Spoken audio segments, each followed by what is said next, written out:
नमस्कार। आज की डीप डाइव में हम बात कर रहे हैं बडनेरा जंक्शन की। हमारे पास कुछ स्रोत हैं जो इसके इतिहास, इसके महत्व और हाँ, आसपास की जगहों पर भी रोशनी डालते हैं। मिशन ये समझना है कि ये जंक्शन सिर्फ एक रेलवे स्टॉप से बढ़कर क्यों है। तो चलिए शुरू करते हैं। आपको पता है ये स्टेशन 1866 में खुला था। मतलब ये भारत के सबसे पुराने स्टेशंस में से एक हुआ। जी हाँ, बिल्कुल। और यहाँ जो बात इसे खास बनाती है वो है इसकी लोकेशन। बडनेरा जंक्शन वो अहम हावड़ा नागपुर मुंबई मेन लाइन पर है, और साथ ही ये नागपुर, भुसावल, अमरावती और नरखेड़ जाने वाली लाइनों का संगम भी है। अच्छा। तो ये इसे मध्य भारत का एक बहुत जरूरी इंटरचेंज पॉइंट बना देता है।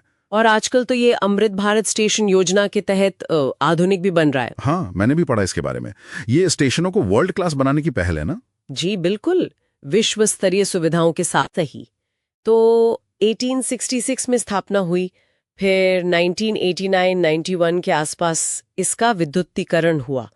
और एक दिलचस्प बात और है, ये रेलवे कर्मचारियों के लिए एक चेंज पॉइंट भी है। हाँ, ये जरूरी होता है। मतलब ड्राइवर या गार्ड यही अपनी ड्यूटी बदलते हैं ताकि लंबी दूरी की ट्रेनें चलती रहें बिना ज्यादा रुके। बिल्कुल। और अब वो अमृत भारत योजना की बात करें तो बड़े अपग्रेड्स हो रहे हैं वहां।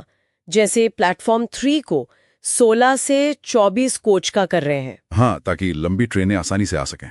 और एक तीसरा फुटओवर ब्रिज भी बन रहा है। जी। और मालगाड़ियों के लिए अलग ट्रैक, ये बहुत महत्वपूर्ण है। हाँ, और भुसावल की तरफ अब कुल 6 रेल लाइनें होंगी। बाप रे, काफी बड़ा एक्सपेंशन है ये तो। हाँ, ये सब श्री सुनील वासेकर की देखरेख में चल रहा है। लक्ष्य है स्टेशन को ज्यादा आकर्षक और एफिशिएंट बनाना। इन सुधारों को अगर हम थोड़ा बड़ी पिक्चर में देखें तो ये सिर्फ कॉस्मेटिक बदलाव नहीं है, इनका असर काफी गहरा होगा। जैसे आपने कहा, मालगाड़ियों के लिए अलग ट्रैक, इसका मतलब है यात्री ट्रेनों के लिए कम देरी और माल ढुलाई भी तेज होगी। हाँ, ये तो है। और जो बढ़ी हुई लाइनें हैं, प्लेटफॉर्म की क्षमता है, ये भविष्य में ट्रैफिक बढ़ने पर काम आएंगी। तो ये सिर्फ एक स्टेशन का रेनोवेशन नहीं है, बडनेरा को एक तरह से लॉजिस्टिक्स हब बनाने की तैयारी है। लॉजिस्टिक्स हब मतलब सामान उतारने, चढ़ाने, स्टोर करने और मैनेज करने का एक महत्वपूर्ण केंद्र। इससे विदर्भ क्षेत्र की अर्थव्यवस्था को काफी फायदा हो सकता है। अच्छा, ये तो बड़ी बात है। हाँ, लेकिन ये देखना भी जरूरी है कि ये योजनाएं समय पर और ठीक से लागू हों। बिल्कुल। अच्छा, और बडनेरा सिर्फ ट्रेनों के लिए ही नहीं, ये अमरावती शहर का गेटवे भी है ना? जी हाँ, अमरावती जिसे विदर्भ की सांस्कृतिक राजधानी भी कहते हैं। हाँ, सुना है। तो वहाँ घूमने के लिए क्या खास है? हर एक काफी कुछ है। जैसे एक बहुत पुराना अंबा देवी मंदिर है। अंबा देवी मंदिर? हाँ, ऐसी मान्यता है कि भगवान कृष्ण और रुक्मणी का विवाह यहीं हुआ था। अरे वाह। फिर एक सतीधाम मंदिर है जो अपने सालाना महोत्सव के लिए काफी प्रसिद्ध है। और राधा कृष्ण का भक्तिधाम मंदिर भी है। धार्मिक स्थल तो है। प्रकृति प्रेमियों के लिए कुछ? बिल्कुल है। सातपुड़ा रेंज में बसा ठंडा हिल स्टेशन है चिखलदरा। हाँ, चिखलदरा का नाम सुना है। वहीं पास में भीमकुंड झरना है, करीब 3,500 फीट ऊंचा। कहते हैं महाभारत के भीम ने यहाँ स्नान किया था। अच्छा, 3,500 फीट? जी। और फिर हरिकेन पॉइंट है जहाँ से नज़ारे बहुत शानदार दिखते हैं। और हाँ, गुगामल नेशनल पार्क। गुगामल, ये बाघों के लिए है ना? हाँ, बाघों के लिए काफी मशहूर है। तो देखिए विविधता कितनी है। इतिहास, धर्म, प्रकृति, वन्यजीव, सब कुछ एक ही जगह के आसपास। सही बात है। और मनोरंजन के लिए भी कुछ है शायद, तालाब वगैरह? हाँ, छतरी तालाब है, वहाँ बोटिंग कर सकते हैं। और काली बत्तखें भी दिखती हैं। और एक वदाली तालाब भी है जो पिकनिक के लिए अच्छी जगह मानी जाती है। मतलब बडनेरा जंक्शन पर उतरकर कई तरह के अनुभव लिए जा सकते हैं। बिल्कुल। और कुछ जगहों के लिए सबसे अच्छा समय का जिक्र ये भी बताता है कि यहाँ सीजनल टूरिज्म की भी अच्छी संभावना है, जिससे स्थानीय अर्थव्यवस्था को भी मदद मिलती होगी। निश्चित रूप से।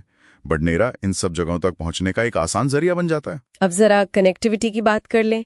कितनी ट्रेनें आती जाती हैं यहाँ से? रोजाना लगभग 53 यात्री ट्रेनें गुजरती हैं। 53 रोज? हाँ, रोज।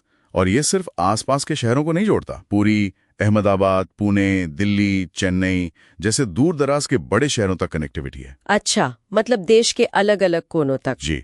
एक्सप्रेस, सुपरफास्ट, हमसफर, गरीब रथ, हर तरह की ट्रेनें।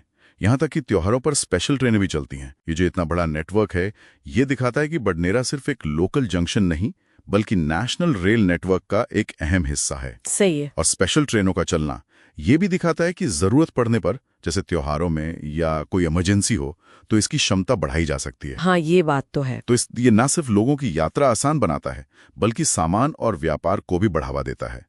क्षेत्रीय विकास और नेशनल इंटीग्रेशन दोनों में मदद करता है। तो कुल मिलाकर हम ये समझ सकते हैं कि बडनेरा का एक अच्छा खासा इतिहास है। जी, 1866 से ये लगातार आधुनिक भी बन रहा है अमृत भारत के तहत। हाँ, भविष्य के लिए तैयार हो रहा है। ये खूबसूरत अमरावती का गेटवे है जहाँ घूमने की कई जगहें हैं। बिल्कुल। और देश को जोड़ने वाला एक अहम रेल केंद्र भी है। सही कहा आपने। ये सिर्फ पटरियों का जाल नहीं है, ये इतिहास, संस्कृति, प्रकृति और आर्थिक प्रगति को जोड़ने वाला क्षेत्रीय विकास का एक प्रतीक है।